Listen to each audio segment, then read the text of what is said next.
Jesus says in Matthew 4, "It is written, man shall not live by bread alone, but by every word that proceeds out of the mouth of God." Here Jesus is revealing to us that we shall live by the Spirit and not by the flesh. And I notice that those who live by the flesh are dictated by the flesh, and the flesh is always trying to seek comfort and pleasure. And people that live by the flesh usually self-destruct. They seek out, they're gluttonous, or they seek out alcohol or drugs to soothe the flesh. And those that live by the Spirit are those who seek the will of God, who seek His purpose, His guidance in their life.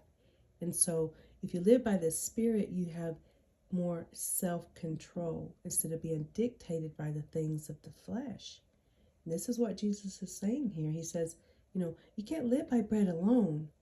You have to live by every word that proceeds out of the mouth of God.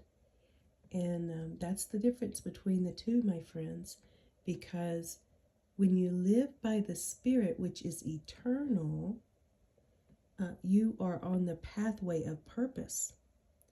And the flesh is temporal, and it's never at peace. It's never content. It's insatiable. So the desires of the flesh are just seeking pleasure and dislike comfort. So it's always seeking comfort. That's why, we see so many addictions in the world today, because people live by the flesh and not by the will and purposes of God.